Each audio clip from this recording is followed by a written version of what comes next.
La haine ne construit pas un État. Mais la paix construit des nations. Grand angle, Analyse et commente les événements en Afrique. une meilleure compréhension des problématiques sécuritaires en Afrique. Grand angle Une émission hebdomadaire présentée par Zine Sharpaoui est réalisé par Khaled Hamdani. Bonjour chers amis auditrices et auditeurs d'Ifriqiya FM. Nous sommes le mardi 14 janvier 2025. Bienvenue dans Grand Angle. Le numéro d'aujourd'hui sera consacré aux attaques de l'extrême droite et d'une partie de la droite française contre l'Algérie. Des attaques qui ont pour conséquence d'installer un climat politico-médiatique anti-algérien en France et de nuire gravement aux relations algéro-françaises. Alors le numéro d'aujourd'hui est intitulé « Algérie-France, les dérives d'une partie de la classe politique française ». La crise entre l'Algérie et la France a connu une nouvelle poussée de fièvre avec l'expulsion ratée d'un influenceur algérien jeudi 9 janvier 2025. Une expulsion qualifiée par les autorités algériennes d'abusive et arbitraire. Cette affaire a provoqué une levée de boucliers en France contre l'Algérie. Certaines personnalités françaises sont allées jusqu'à préconiser des mesures de représailles contre les Algériens. Des personnages de la droite et de l'extrême droite ainsi que des médias français s'attaquent entre-temps à tout ce qui est algérien. De nombreux observateurs n'hésitent plus à parler de dérive. Dans un communiqué rendu public samedi 11 janvier 2025, le ministère algérien des Affaires étrangères a dénoncé une extrême droite revancharde et haineuse qui mène actuellement une campagne de désinformation, voire de mystification contre l'Algérie. Alger a par ailleurs réfuté toute logique d'escalade, de surenchère ou d'humiliation. Alors, de quoi le dérapage de la droite dure française est-il le nom? L'accord de 68 est-il toujours favorable aux Algériens? La France a-t-elle encore les moyens de faire pression sur l'Algérie? C'est ce dont nous allons débattre dans le numéro de Grand Angle d'aujourd'hui. Alors pour en parler, il y a avec nous en direct depuis Oran le docteur Ahmed Ben Saada, enseignant universitaire, auteur de plusieurs ouvrages et spécialiste des guerres hybrides. Bonjour docteur Ahmed Ben Saada. Bonjour monsieur Sharpaoui, bonjour à vos invités et bonjour à l'Afrique. Merci à vous, docteur Ahmed Ben Saada. Il y a par ailleurs avec nous Moukrane Tourabi, journaliste politique, notre confrère de la presse écrite, travaille beaucoup sur les questions de sécurité en Afrique. Bonjour Moukrane Tourabi. Bonjour monsieur Sharpaoui, bonjour au docteur Ahmed Ben Saada et à Rima Rouibi et bonjour à tous les auditeurs d'Ifriqiya FM. Merci à vous. Nous serons également accompagnés, comme vient de l'annoncer Moukrane Tourabi, par Rima Rouibi, enseignante universitaire et spécialiste des médias. Bonjour les Malouibi. Bonjour Zine, bonjour à notre docteur M. Ben Saada et Moukrane ainsi que aux auditeurs de Ifriqiya FM. Merci à vous. Docteur Ahmed Ben Saada, il ne se passe pratiquement plus un jour sans que des menaces ne soient proférées à l'égard de l'Algérie et des Algériens, particulièrement contre des membres de la communauté algérienne établie en France. Ces menaces sont le fait de responsables ou d'acteurs politiques de la droite dure française. Parmi ces responsables, on retrouve bien évidemment l'ancien ambassadeur de France à Alger, Xavier Driancourt. Il y a aussi Éric Ciotti, Bruno Retailleau, Christian Estrosi, Gabriel Attal. Pourquoi cette haine et cette cabale contre les Algériens, docteur Ahmed Ben Saada? Alors, nous avons déjà discuté de ce problème lorsqu'on avait analysé le rôle de France 24 en Algérie, et tout particulièrement avant, pendant et après le Hirak. Et nous comprenons maintenant que, en fait, pour cacher les problèmes que vit la France, l'Algérie est devenue le bouc émissaire de cette je dirais un mot que eux utilisent, le régime de Paris. Enfin, je vais l'appeler le régime de Paris, qui ne fait que taper sur l'Algérie et pour différents. À chaque fois qu'il y a une occasion, et il n'hésite pas à nous, chercher les problèmes et à en fait monter sur des grands chevaux et nous menacer comme. Je ne comprends pas, ces personnes-là pensent toujours que l'Algérie est une colonie française. Je pense qu'ils ont oublié l'histoire, que en fait l'Algérie était indépendante depuis un certain temps déjà, et qu'elle est souveraine et qu'elle a des lois qu'elle peut appliquer et qu'elle a des accords avec des pays étrangers, en particulier la France, et qu'on ne peut pas faire ce qu'on veut avec l'Algérie. Il y a des règles, des normes à suivre. Et je pense que les Français n'ont pas, ou plutôt la France, le gouvernement français ou le régime de Paris, ne comprend pas qu'il s'agisse là de façons qui sont modernes et qui n'ont rien à voir avec la période de la colonisation et du fameux Yabon Banania. Oui. Alors, moi, j'avais remarqué en fait que le président français, le président du régime français, avait traité l'Algérie de très haut en disant qu'elle se déshonore en empêchant un homme qui est gravement malade de se soigner, etc., etc. Et M.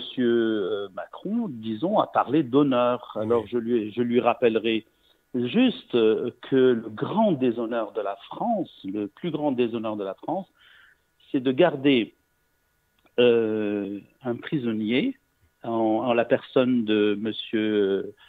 Georges Ibrahim Abdallah pendant 40 ans dans une geôle française, et qu'il est en fait âgé de 73 ans, qu'il est libérable depuis au moins 25 ans, et qu'il est emprisonné sans avoir les preuves matérielles de ce délit, et que en fait tout cela est tout ce cirque de l'emprisonnement de Georges Ibrahim Abdallah est le résultat d'une pression américaine et israélienne.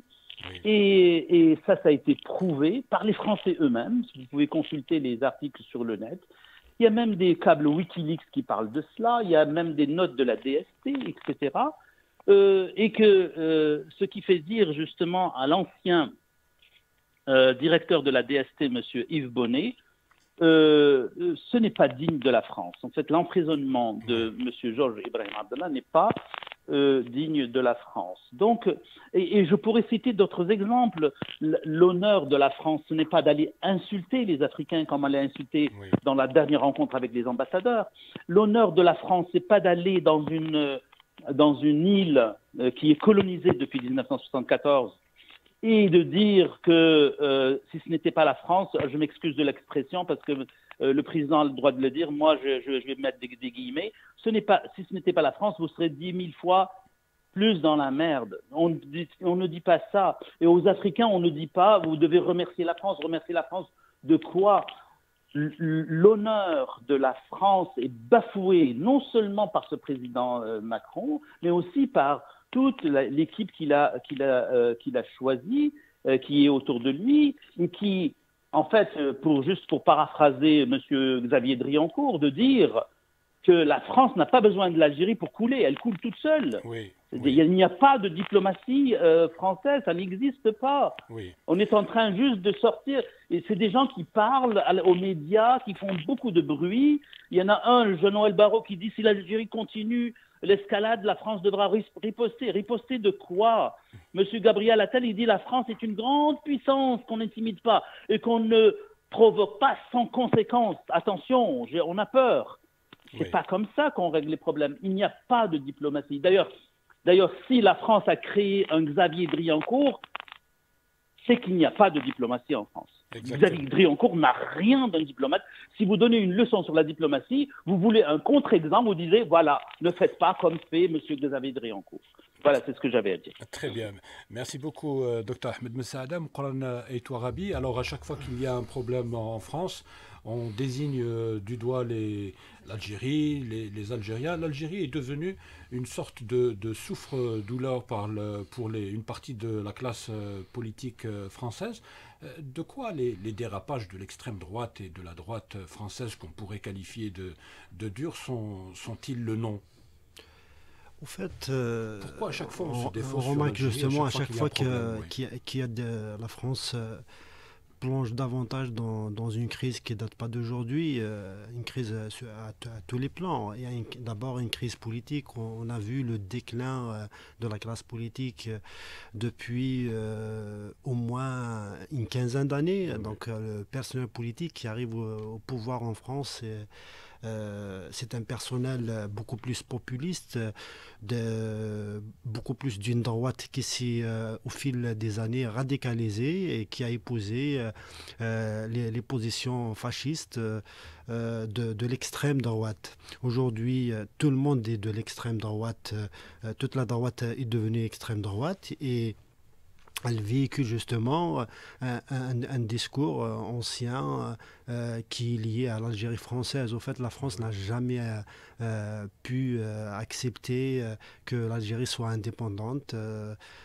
60 ans, plus de 60 ans après son indépendance, et il croit toujours à ce mythe de l'Algérie française et qu'ils essayent de ressusciter par des discours, par des actions. En même temps, ils ont compris que c'est un discours qui marche et qui captive au sein de l'opinion française. Donc ils font dans la surenchère sur l'Algérie comme si à force de taper, ils vont faire croire aux Français que tous les problèmes qu'ils vivent sont dus à l'Algérie. C'est à cause de l'Algérie. D'ailleurs, c'est le discours qu'on entend tous les jours. C'est un discours hallucinant pour l'instant. C'est un tissu de mensonges.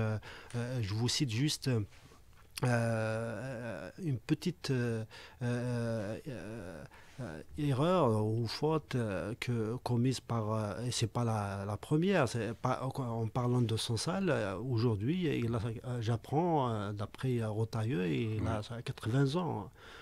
Il faut être sérieux quand même quand on est à un poste aussi important et quand on se targue de représenter une grande puissance. Il faut être précis dans ses propos.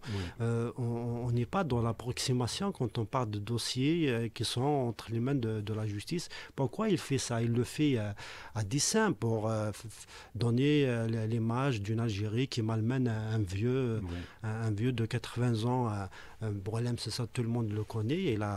C'est un Algérien d'abord. Il n'a rien de français à part le fait d'épouser les idées les plus extrêmes de la classe politique française. Et comme tout Algérien, il est tenu de rendre compte de ses actes devant la justice algérienne. C'est un état de droit et aujourd'hui, personne ne peut se placer au-dessus de la justice. Et M. Ben Saada, justement, a donné l'exemple du contraire de ce que véhicule la classe française, essentiellement la classe, quand je parle de la classe française, c'est bien de spécifier, c'est la droite radicalisée avec l'extrême droite aujourd'hui. Mais ceci dit, il y a une droitisation de la classe politique, de la tout à politique. D'ailleurs, on entend de moins en moins les voix contraires, les voix de la gauche qui sont complètement absentes des médias français, qui sont contrôlés par une oligarchie acquise à la droite, qui soutient et qui est en train de faire monter l'extrême droite. Voilà, donc aujourd'hui, les dérapages ont commencé depuis quelques années et ça continue. Et la France aujourd'hui, elle oublie qu'elle n'est plus ce qu'elle était avant. C'est pas une superpuissance qui fait peur. Elle fait peur à personne. Elle fait peur à elle-même parce que c'est une puissance qui refuse de se remettre en cause et qui aujourd'hui elle est en déclin. Je vous rappelle juste une dette, un chiffre astronomique qui est de 3200 milliards de dollars de dette. Je pense qu'aujourd'hui la France n'a pas les moyens de payer sa dette. Rien que ça. Et on ne parle pas des autres problèmes socio-économiques dont la France est plongée aujourd'hui, mais on parle de l'Algérie et l'Algérie qui humilie la France, l'Algérie qui est dans une position d'escalade contre la France, avec des menaces, avec les représailles, tout ça n'est que un discours qui est destiné, encore une fois, qui s'inscrit dans une logique purement électoraliste, parce que la France aujourd'hui, elle vit une crise politique acerbe, elle n'a pas pu faire sa loi de finances, elle est à son 3e gouvernement en quelques mois, il y a un émiettement de la classe politique qui n'arrive pas à s'entendre sur l'essentiel, donc l'extrême droite qui est à l'origine de tout ça, elle est là pour pointer du doigt l'Algérie, parce que l'Algérie, elle a combattu le colonialisme français, elle l'a chassé de ses terres de la meilleure manière, et aujourd'hui, elle a donné encore une fois une leçon de respect du droit, et une leçon en matière de diplomatie. Voilà. Oui, alors les Malouibi, il y a donc, comme vient de l'expliquer Moukran Netouarabi, une droitisation de la politique française. Alors, puisqu'il y a une élection présidentielle en 2027, donc tous les partis de droite et d'extrême, de la droite, essayent donc d'avoir... de gagner l'opinion publique française.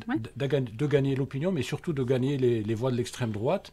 Donc, et pour gagner ces voix de l'extrême droite, on pense productif à chaque fois de cibler l'Algérie. De cibler l'Algérie. Mais au-delà, est-ce que vous pensez que la France ne conçoit pas une relation avec l'Algérie en dehors d'une relation de vassalité? On a l'impression que les Français veulent agir avec nous comme ils l'ont fait avec le Maroc.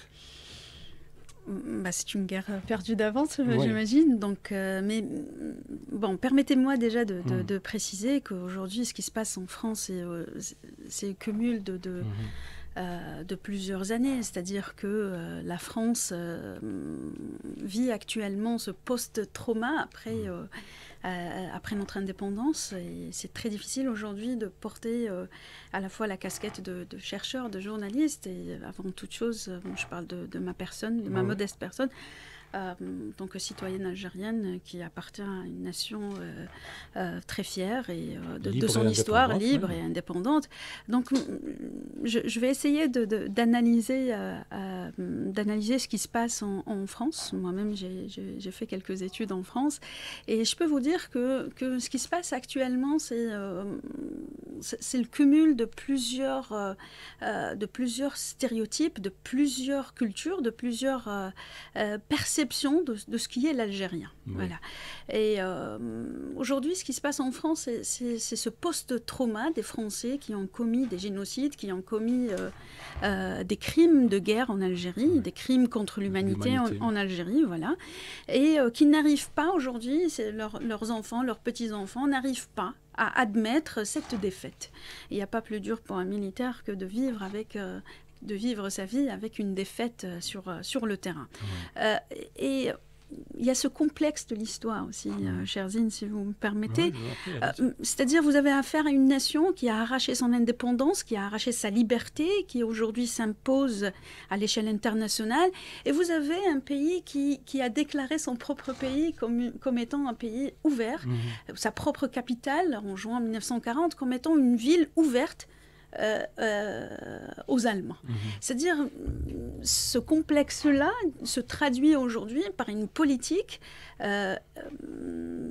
complètement alimenté par la haine à tel point que le ministre de l'Intérieur, Bruno Retailleau, c'est-à-dire ne respecte pas ses propres lois. C'est-à-dire on arrive à complètement changer de statut un citoyen français, c'est-à-dire avec un titre de séjour français. On le met dans une situation, alors on le bascule brusquement dans une situation régulière à une situation irrégulière. On le met sous OQTF, c'est-à-dire l'obligation de quitter le territoire français. Alors qu'il est marié à une Française, il a des enfants qui sont nés en français, qui sont scolarisés en France. Et qui a un permis de travail depuis une quinzaine d'années. Exactement, c'est-à-dire comme ça, comme par magie, c'est-à-dire sans avertissement, et qui normalement doit être jugé le 14 février. C'est-à-dire Monsieur Retailleau marche sur toutes les lois de la République. Et là, franchement, c'est-à-dire il y a une crise en termes du respect du droit, en respect de la société française. Et je trouve que le débat aujourd'hui, c'est une crise au sein de la société française. Il y a une exploitation politicienne du cas de l'influenceur algérien qu'on a voulu expulser. Oui, mais c'est-à-dire on arrive à ne pas respecter sa propre loi. Juste parce que l'intéressé est algérien, il faut impérativement faire vite. Et sachant qu'il a répondu sur son compte Twitter, je dirais X, en disant que non, il faut, dans l'urgence, on peut faire ce genre de procédure, ma foi. Mais pourquoi, quand il s'agit de l'Algérie, on n'a pas le droit de faire, sachant que sans ça, là, il a été, c'est-à-dire, l'État a respecté toutes les démarches avec lui, contrairement à ce que fait la France actuellement. Donc, si vous permettez, mais dans le cas de l'influenceur en question, alors les autorités consulaires algériennes n'ont pas été informées, ni les autorités algériennes à Alger n'ont été informées aussi du projet d'expulsion de l'influenceur en question. Oui, donc c'est-à-dire on peut dire que je ne sais pas comment trouver le bon qualificatif pour justement résumer cette situation, mais ma foi, voilà, merci. On a affaire à un régime français. Excusez-moi, j'utilise aujourd'hui la notion de régime français parce que je pense qu'il faut adopter ce genre de notion parce que le narratif médiatique français ne parle pas d'État algérien, ne parle pas de gouvernement algérien. Il parle de pouvoir ou de régime. Ou de régime, ce qui est, c'est-à-dire d'un point de vue politique et diplomatique, est inconcevable. C'est-à-dire, on adopte le même discours comme fut le cas avec le régime syrien. Et c'est fait exprès. Donc aujourd'hui, le régime français est en train de nous imposer ces états d'âme. Et on n'a pas affaire à un État qui respecte ni le droit, ni la politique, ni la diplomatie. Et si vous permettez, j'aimerais juste dire qu'il y a un discours qui est adopté même au sein de certaines universités françaises, c'est-à-dire on arrive à bon, on a tous un parent ou plusieurs parents qui vivent actuellement en France. Et vous avez des étudiants, au moment où ils rendent les livres à la bibliothèque, on leur dit vous avez bien fait de les rendre parce que vu d'où vous venez, ça m'a été dit, c'est-à-dire c'est une phrase qui m'a été dite à moi personnellement. Et là, vous vous retrouvez, vous dites mais pourquoi je dois entendre ce genre de propos? C'est-à-dire vous avez une sorte de culture de droite et d'extrême droite qui est enraciné dans plusieurs institutions, y compris dans les universités où on est censé être plus objectif, plus crédible, et on est censé respecter la recherche. Vous avez, à la fois, on vous dit vous êtes trop gentil pour être algérien, on vous demande si l'État vous a envoyé pour espionner telle ou telle chose. C'est des clichés, mais qui façonnent aujourd'hui le narratif médiatique, et c'est très, très dangereux. C'est très, très dangereux, effectivement. Docteur Ahmed Ben Saada, alors, en France, on n'imagine pas d'autre rapport avec l'Algérie que dans une sorte de rapport de vassalité. Et on constate par ailleurs une volonté d'infliger une punition collective à la communauté algérienne établie en France, communauté dont les membres sont à majorité des binationaux. Quand ils sont en France, ils sont français. Mais malgré ça, on n'hésite pas à les stigmatiser, à les plonger dans un climat de terreur, parce qu'aujourd'hui, en France, il règne un climat de terreur, surtout pour la communauté algérienne établie en France. Exactement. En fait, on est français quand on s'appelle Zidane, et on est algérien quand on a un autre nom. C'est ça en fait le schéma de la réflexion des Français. Pour revenir juste au cas de l'influenceur. Oui. Moi, je me demande une chose. Il y a influenceurs et influenceurs. Il y a un influenceur anti-français, puis il y a des influenceurs anti-algériens. Mais pourquoi la France n'a-t-elle pas expulsé les influenceurs, les youtubeurs algériens qui passent leur temps à cracher sur l'Algérie nuit et jour? Au contraire, qu'est-ce qu'elle fait? Elle leur offre l'asile, et je suppose qu'elle doit aussi leur offrir les finances aussi, parce que tout récemment, dans une vidéo qui n'était pas destinée à ça, nous avons appris que Xavier Driancourt avait des relations non seulement avec Boualem Sansal, parce que c'était la dernière personne à le voir avant qu'il quitte le territoire français, mais aussi il avait aussi des relations avec des influenceurs et des youtubeurs algériens qui passent leur temps à cracher sur l'Algérie. Pourquoi ils ne nous les envoient pas eux autres? Et autre chose, pourquoi lorsque l'Algérie a demandé d'extrader Mourad Dehina en 2012, qui était accusé par l'Algérie de terrorisme, pourquoi elle l'a gardé? Pourquoi elle n'a pas envoyé? Vous comprenez? Alors il y a toujours ce deux poids deux mesures, cette façon de voir qui est complètement bancale, française bancale. Quand on est algérien, la France autorise, quand on est anti-algérien, la France autorise tous les excès. Non seulement les autorise, mais je suppose qu'elle doit les aider et les financer. Certainement.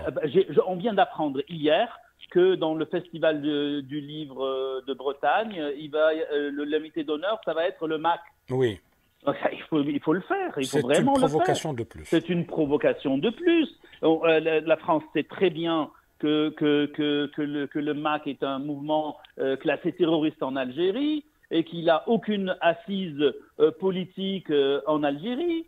Que ce sont des saltimbanques qui passent leur temps à dénigrer l'Algérie et qui sont financés par le Maroc, par Israël et très très probablement aussi par la France, parce que là on le voit très bien. C'est ridicule, c'est ce que je reviens à dire, ce que j'ai dit tout à l'heure par rapport à la diplomatie. Je veux dire, c'est tellement gros, c'est tellement grossier qu'on se demande qu'un enfant pourrait juger les manigances de ce régime français. Donc il y a vraiment des choses absolument et puis c'est pas la première fois. Rappelez-vous, durant le Hirak, toute la presse qui était contre l'Algérie, qui dénigrait, qui passait son temps à mettre de l'huile sur le feu quand il s'agissait des problèmes algériens. Une chance que le Hirak s'est passé dans de bonnes conditions. Je rappelle aussi que le Quai d'Orsay, c'est-à-dire les services de sécurité français aussi, ont financé des radios en Algérie, que l'ambassade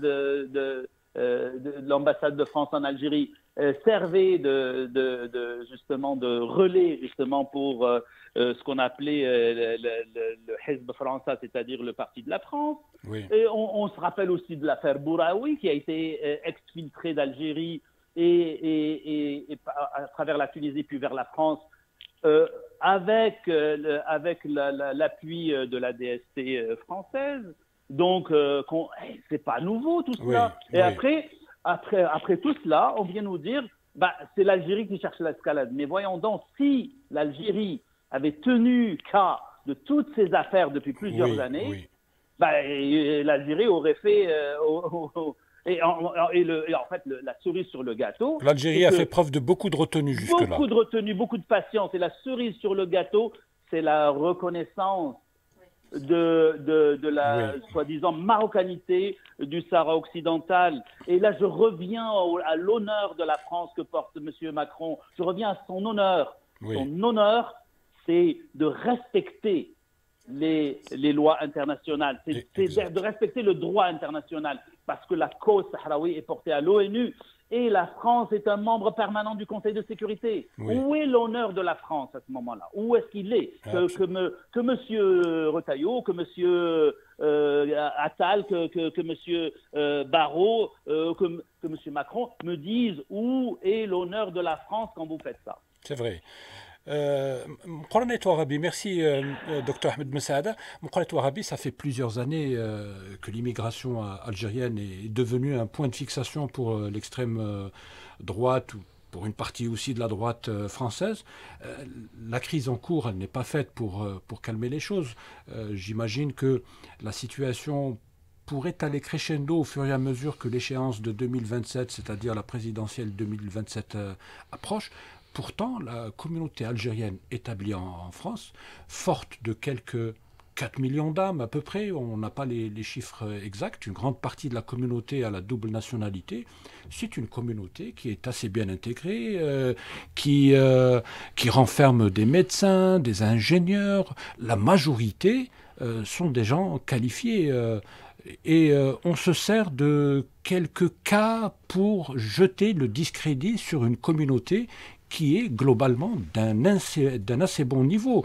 Et il faut juste rappeler aujourd'hui que la France compte 15 000 médecins algériens qui y travaillent. Alors on ne parle pas des informaticiens, on ne parle pas des enseignants, on ne parle pas des gens qui sont surqualifiés et dont bénéficie beaucoup la France aujourd'hui. Oui, tout à fait. Les Algériens qui partent en France, globalement, sont des gens surqualifiés. Oui. Vous savez qu'en France, les Français, généralement... Pour nous, c'est un manque à gagner parce qu'on perd des cerveaux, en fait. On a vu des cerveaux, c'est une problématique qui est sur la table du gouvernement algérien depuis des années, parce que, justement, on met beaucoup de moyens pour former des gens qualifiés, des médecins, des ingénieurs, des informaticiens qui font le bonheur d'autres économies essentiellement françaises. La France dispose d'une main-d'œuvre super qualifiée et gratuite en plus. Tout à fait. Et il y a des régions en France qui sans les médecins algériens, n'auront pas de quoi prendre en charge les soucis de santé de leurs citoyens. Oui. C'est une situation réelle. D'ailleurs, plusieurs fois, il y a des voix en France quand on parle, quand on fait de la surenchère sur l'arrivée massive de migrants en France, notamment d'Algérie. Ce qui est archi faux. Les Algériens qui partent en France, c'est des Algériens, je dis encore, soit pour étudier, soit ils ont un boulot, parce qu'ils sont surqualifiés, que c'est des profils qu'on ne trouve pas sur le marché français. Contrairement à d'autres pays comme le Maroc, où les contingents de migrants sont beaucoup plus importants, mais on voit moins de débats et moins d'hommes politiques de droite qui, justement, pointent du doigt le Maroc. Pourquoi? Parce que le Maroc, c'est un État vassal. Ils font ce qu'ils veulent au Maroc. D'ailleurs, pour mieux illustrer les rapports entre l'Algérie et la France et les rapports entre la France et le Maroc, je vous cite... L'Algérie, c'est un pays qui applique la réciprocité en tout. Dans le cas des visas, pour venir en Algérie, parce qu'on impose les visas aux Algériens, donc l'Algérie impose la réciprocité. Dans le cas du Maroc, les Marocains peinent à avoir les visas. Le peuple marocain a du mal à avoir un visa. Un Marocain a du mal à avoir un visa pour aller en France. Par contre, les Français peuvent partir au Maroc avec juste leur passeport ou une simple carte d'identité pour les hommes politiques. Donc l'Algérie qui a pu s'imposer comme un pays indépendant, souverain, qui ne cesse ces dernières années d'accélérer sa souveraineté sur le plan alimentaire, sur d'autres plans. Je cite entre parenthèses on y est passé de 80% d'importation de céréales de France à 20%. C'est des efforts qui ont été faits. D'abord, on a diversifié les fournisseurs, mais aussi on a amélioré énormément la production avec des objectifs assez prometteurs d'arriver à produire, à être autosuffisant dans une année en termes de blé dur. Aujourd'hui, donc, cette situation, le fait que l'Algérie monte en puissance en Afrique, d'ailleurs, il y a des gens sensés en France qui reconnaissent que l'Algérie, quand même, est une puissance très importante en Méditerranée, en Afrique. Ça dérange bien évidemment les nostalgiques de l'Algérie française, qui sont essentiellement de la droite radicalisée aujourd'hui. Depuis l'indépendance, on a toujours servi aux Français que voilà, le problème de la France et les crises en France, c'est dû à l'Algérie. Effectivement, l'indépendance de l'Algérie a fait très mal aux Français qui n'ont jamais pu réaliser qu'il y avait cette possibilité de perdre l'Algérie. Pourquoi l'Algérie? Parce que l'Algérie est un pays riche en ressources naturelles qui aurait pu encore profiter à la France, d'ailleurs à juste titre.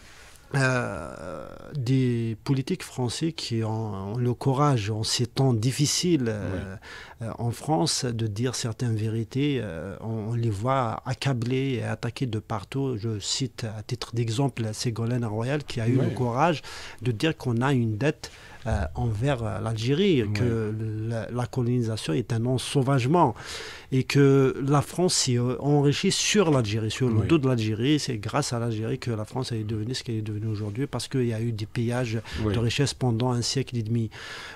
Aujourd'hui, on entend des gens qui viennent nous donner des leçons. Quelles leçons à donner à l'Algérie? Des leçons de droit. Le droit, il est bafoué par la France, qui est un membre du Conseil de sécurité et qui a aujourd'hui un problème avec l'ONU. Parce qu'elle a enfreint la charte de l'ONU qu'elle est censée défendre en tant que membre permanent de l'ONU. Il n'y a pas que ça. Il y a aussi, si on parle de traitement et de respect des lois, la France n'a pas respecté ses propres lois dans le cas de Christian Ten, qui est un indépendantiste kanak en Nouvelle-Calédonie, qui a été arrêté pour avoir accusé d'être derrière les émeutes en Nouvelle-Calédonie en 2024 et qui a été éloigné de chez lui, emprisonné en France à 17 000 km, alors que la loi française l'interdit. La Cour de cassation lui a donné raison, mais il est toujours en prison, loin de chez lui. Voilà donc un État qui prétend défendre les droits et qui aujourd'hui ne fait que le contraire de ce qu'il a. Ils sont passés maîtres dans l'application de la politique des 2 poids 2 mesures. Merci beaucoup, Mpran Touarabi. Ali Marouibi, alors, des politiques français de droite, bien sûr, ou d'extrême droite, suggèrent des mesures de représailles telles que l'abrogation des vols d'Air Algérie. Alors il commence par l'abrogation de l'accord de 68, la réinstauration du visa pour les détenteurs de passeports diplomatiques, la réduction du nombre de visas pour l'ensemble des Algériens. Il y en a aussi qui préconisent des sanctions commerciales. Est-ce qu'aujourd'hui la France a les moyens d'imposer quoi que ce soit à l'Algérie? C'est une très bonne question et j'aimerais juste, si vous permettez, dire qu'au-delà, derrière tous ces discours des politiques français, derrière toute cette surenchère qui vise l'Algérie et la nation algérienne, il y a aussi ce qu'on appelle dans le discours médiatique, il y a aussi ce qui n'est pas dit. C'est-à-dire, ça me fait rappeler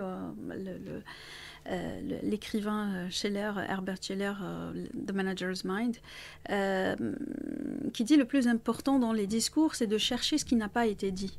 Voilà. Et je pense que, Mpran avait évoqué les dettes.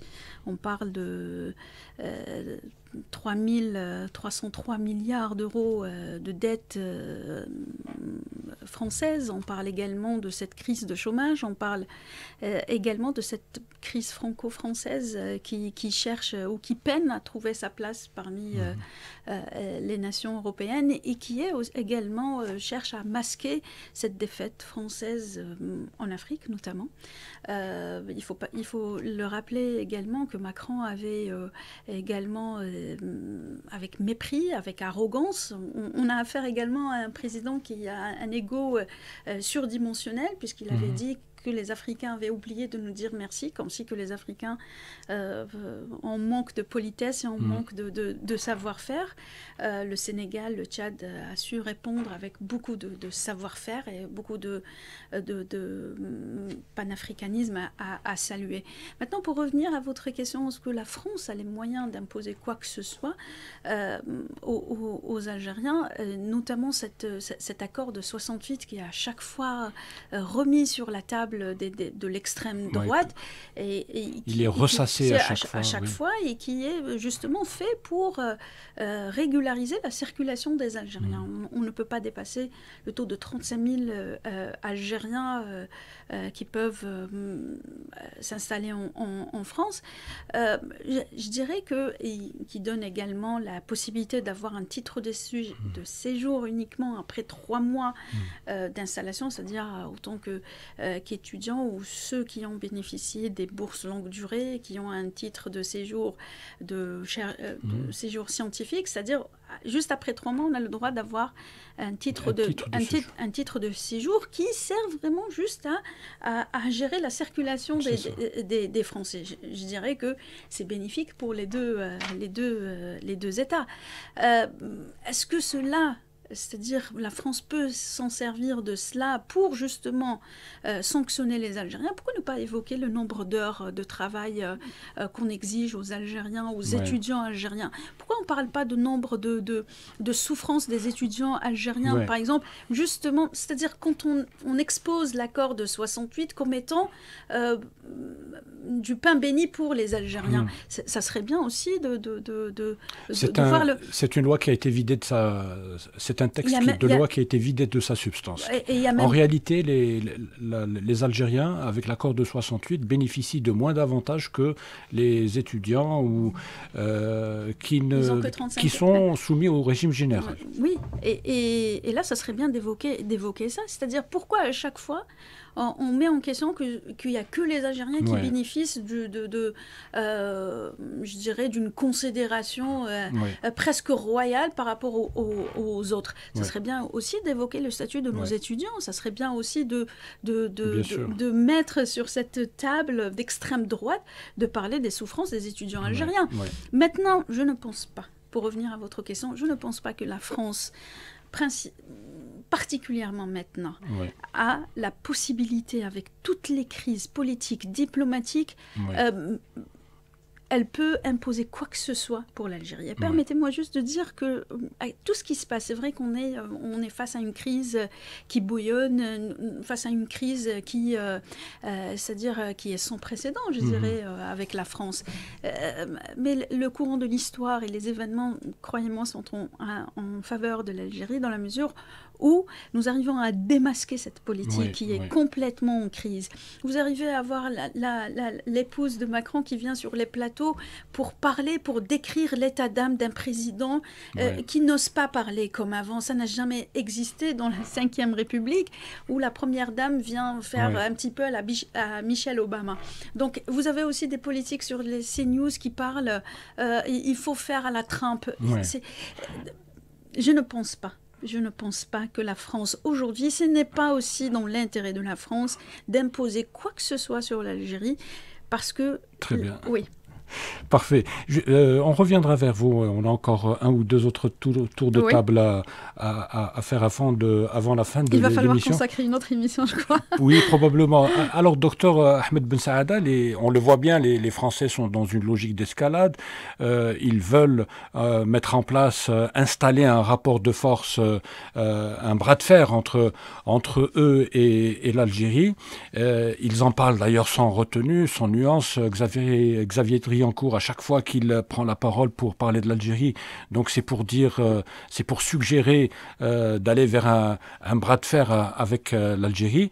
Donc c'est bel et bien l'extrême droite et ses représentants qui veulent imposer à la relation algéro-française leur vue, faite de velléité d'intimidation et de menaces. Donc on est dans une logique, de rapport de force, de bras de fer. Et dans ce bras de fer-là, il y a aussi des gens maintenant, comme je viens de le dire à Ali Malouibi, des gens qui suggèrent d'aller vers des sanctions, vers des représailles. Est-ce qu'aujourd'hui, cela peut faire peur, ces représailles, ou ce projet de représailles des Français? Alors, comme je l'ai dit auparavant, la France n'a pas compris que le monde a changé, que les rapports de force ont changé, que l'Occident n'est plus l'Occident, il ne porte plus les mêmes valeurs, que le Sud global est très présent et très dominant dans certains secteurs, et que ce changement de géopolitique, de géostratégie mondiale n'a pas été compris par les décideurs du régime français.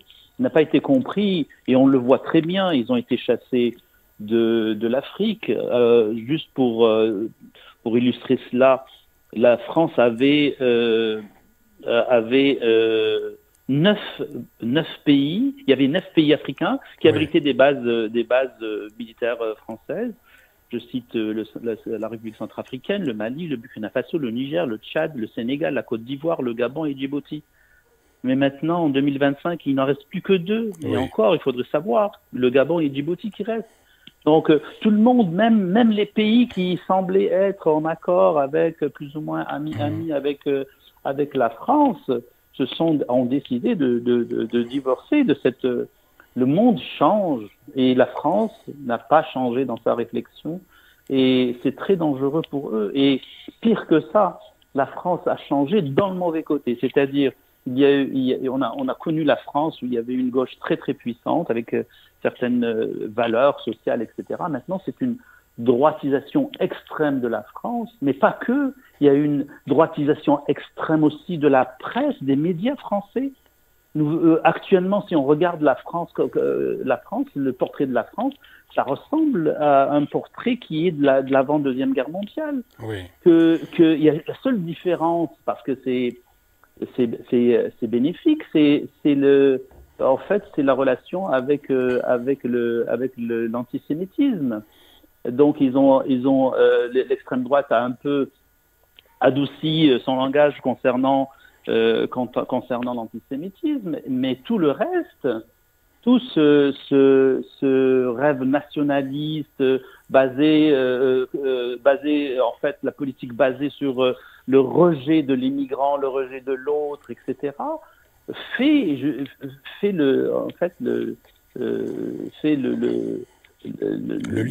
le lit de la France. La France doit changer, doit comprendre que maintenant il y a des partenaires, il n'y a pas des vassaux, et que la vassalisation de la France et de l'Europe vis-à-vis des États-Unis, c'est eux qui sont vassaux des États-Unis. On le voit très bien avec le génocide à Gaza, on le voit très bien avec le conflit en Ukraine, on le voit très bien un peu partout dans le monde. Là, une forte vassalisation, et cette vassalisation va encore être beaucoup plus prononcée avec la venue du président Trump. Oui.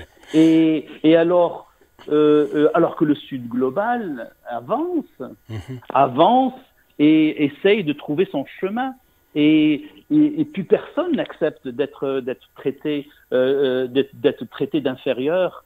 Je rappelle que le président de la transition du Burkina Faso avait dit Emmanuel Macron a insulté tous les Africains. Exactement. Voilà. Donc, vous comprenez que la France, en ne changeant pas, ou plutôt en reculant, parce que les idées qui sont véhiculées dans la population française et qui sont martelées à longueur de journée, à longueur d'onde, à longueur de plateau, ce sont des idées négatives qui s'éloignent de la France des Lumières. Oui. Et voilà. Exactement. Alors, Moukran et Touarabi, à travers l'émission, on comprend bien que les relations entre la France et l'Afrique, et particulièrement les relations entre la France et l'Algérie, sont prisonnières de l'extrême droite française, dont les représentants sont actuellement au gouvernement. C'est le cas, par exemple, du ministre de l'Intérieur, qui se revendique clairement des idées de l'extrême droite. Alors, les relations algéro-françaises sont gérées par un personnel de l'extrême droite. Mais bon, aujourd'hui, la tension est telle que cela inquiète d'autres personnalités françaises qui sont plus pondérées, qui ont un rapport différent avec l'Algérie et qui aujourd'hui tirent la sonnette d'alarme. Ils disent que si ces personnalités de l'extrême droite persistent dans leur attitude, on risque d'aller vers une rupture durable avec l'Afrique et particulièrement avec l'Algérie. Et parmi ces personnalités, on peut citer Ségolène Royal, mais il y a également beaucoup de personnalités de la France insoumise, parti d'ailleurs qui a rendu, dont le groupe parlementaire a rendu public hier un communiqué dans lequel il appelle à arrêter justement les provocations et les insultes à l'égard de l'Algérie. Aujourd'hui, cette situation inquiète beaucoup aussi en France. Effectivement, il y a justement, notamment au niveau du centre droit et de la gauche française, des voix qui s'élèvent justement contre cette politique menée par le pouvoir de Paris. Oui. Il y a une escalade réelle avec des conséquences qui vont être graves pour les Français d'abord, parce que il y a une coopération sécuritaire, il y a des coopérations économiques. C'est un marché pour la France. C'est un marché pour la France. L'Algérie n'est pas n'importe quel pays. C'est un pays très important au niveau en Méditerranée et au niveau africain, au niveau international. Aujourd'hui, l'Algérie préside le Conseil de sécurité de l'ONU. Voilà, donc il y a des voix en France qui s'élèvent pour dire basta, arrêtons le massacre en quelque sorte, parce que on a atteint un niveau où la France entière est humiliée par ces dirigeants politiques. Il y a une hostilité à l'égard de l'Algérie qu'on n'arrive pas à émule la France, mais c'est ses propres dirigeants, c'est Rotailleux, c'est ce discours de l'extrême droite qui est véhiculé, qui truffe de mensonges, parce qu'aujourd'hui on fait croire aux électeurs français que les problèmes, on véhicule plein de mensonges sur l'Algérie, sur beaucoup de choses, sur l'accord de 68, donc effectivement ça a poussé certaines voix à prendre des communiqués pour dénoncer cette politique. C'est le cas, par exemple, de la France insoumise. Ségolène Royal, sur un média, elle a pu aussi dire la vérité sur cette relation avec l'Algérie et sur la nécessité, justement, d'aller vers la désescalade. Et ce n'est pas avec un Rotailleux que on va aboutir à ça. Donc, tant que l'extrême droite elle tient les leviers de la diplomatie et de la politique française, et il faut s'attendre la crise va perdurer. Merci beaucoup. Là, on m'indique derrière la vitre que le temps imparti à l'émission s'est écoulé. Malheureusement, je ne pourrai plus faire un tour de table. Je tiens donc à vous remercier d'avoir accepté mon invitation. Donc, c'était le mot de la fin. Vous l'aurez compris, chers amis auditeurs et auditrices, nous arrivons au terme de cette émission consacrée aux relations algéro-françaises et à la crise qui les caractérise en ce moment. Nous vous donnons rendez-vous la semaine prochaine, même jour, même heure, pour un nouveau numéro de Grand Angle.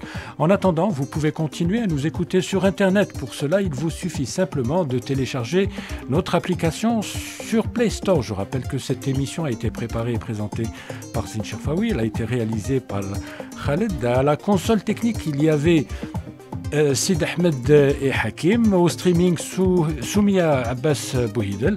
Bonne écoute avec la suite des programmes d'Ifriqiya FM. Au revoir.